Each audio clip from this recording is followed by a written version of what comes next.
शाक्यमुनि को कौशंबी का आश्रम छोड़े बहुत अधिक समय हो चुका है। न जाने कहाँ होंगे, किस हाल में होंगे। समझता हूं तुम्हारे मन का दर्द आनंद। 2 बार कौशंबी के शीलाचार्य और सूत्राचार्य अपने नेत्रों में अश्रु भर बुद्ध को खोजते हुए आए हैं। बुद्ध जैसी निधि के योग्य न थे, आपस में प्रेम से रह न सके और इतने छोटे मनमुटाव को इतना भीषण रूप दे दिया। बुद्ध ने तो स्वयं ही कहा है, चाहे जितने सूत्रों का अध्ययन कर लो, चाहे जितने सूत्र कंठस्थ कर लो, जब तक वो तुम्हारा कर्म नहीं बन सकते तब तक कोई लाभ नहीं होगा, कोई लाभ नहीं होगा। सबको मार्ग का पता है, पर सब मार्ग पर चल नहीं पाते।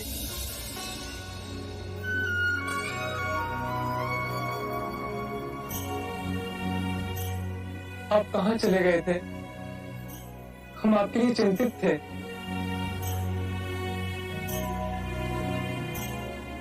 आनंद, कभी कभी एकांत में भी रहना चाहिए, ज्ञान मिलता है।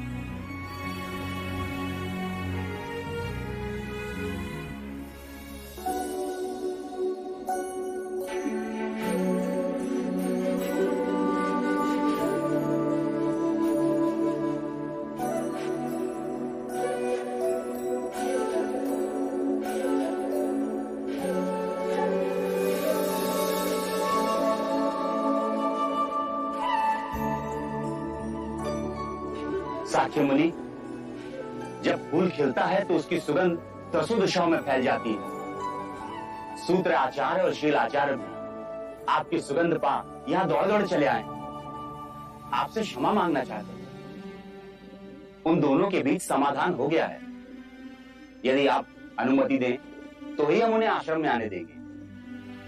मोगलाना, आप उन्हें वापस भेज दीजिए।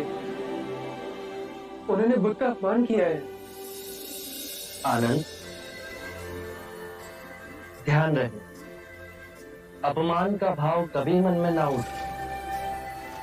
साक्यमुनि, प्रश्न ये नहीं कि उन्होंने आपका अपमान किया, प्रश्न ये है क्या वो धर्म के मार्ग पर चल रहे हैं या नहीं। सही कहा। सरीपुत्र सार की बात समझ गए। यदि किसी के मन में ग्लानि का भाव उठा तो भूल मानना, भूल सुधारने के लिए उठाया गया पहला पग वो विनयशील हो, एक भिक्षु के समान सबके समक्ष क्षमा मांगने के लिए तैयार है। साक्यमुनि, केवल एक कृपा करें, इस छोटे से विवाद ने पूरे संघ में बहुत विष फैला दिया है। बस अब ऐसा दोबारा ना हो। उनका स्वागत करो, उनके भोजन और रहने की व्यवस्था करो। एकांतवास में मैं अनिरुद्ध के साथ 1 माह तक रहा। वो और उसके साथी भिक्षु प्रेम और सद्भाव के उदाहरण हैं। आने वाला समय और भी विकट होगा। मैं काल के बहुत आगे उस समय में देख रहा हूं जहां पिता पुत्र में विरोध होगा, भाई भाई का शत्रु होगा, पति और पत्नी के बीच संघर्ष होगा, घर घर में आग लगेगी और उसकी ज्वाला राज्य में फैलती जाएगी। मनुष्य और मनुष्य में जाति पाति धर्म भाषा को लेकर भीषण संग्राम होगा। मूल में विवाद तो यही होगा कि मनुष्य में इतनी जागरूकता है कि वो दूसरे मनुष्य के साथ रह सकता है। कैसे मनुष्य और मनुष्य के अंतर को समाप्त कर वो प्रेम से रह सकता है। और इसका पहला उदाहरण हम यहीं सृजित करेंगे। उस युग में इस पृथ्वी की रक्षा हमारे ये सिद्धांत करेंगे।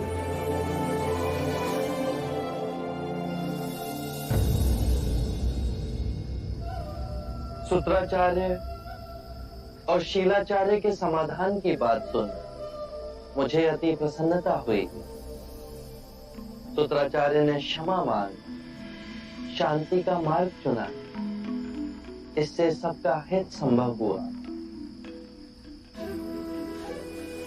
अब ऐसा संघ में विवाद ना हो, उसके लिए कुछ नियम बनाए गए हैं। इन नियमों को सप्ताधिकरण संहिता कहेंगे। इन 7 चरणों का ज्ञान आनंद आप सबको देंगे। ये भी ध्यान रहे, संदेह सबसे विकृत रोग है। ये लोगों को बांटता है। ये एक ऐसा विष है जो मैत्री को तोड़ता है। एक ऐसा कांटा है जो सदा चुभता है। और ये भी ना भूलें, हम जो सोचते हैं वही बन जाते हैं।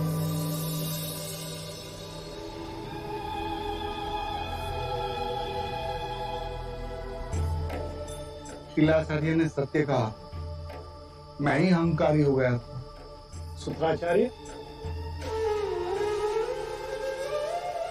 आपका कहना भी सत्य था।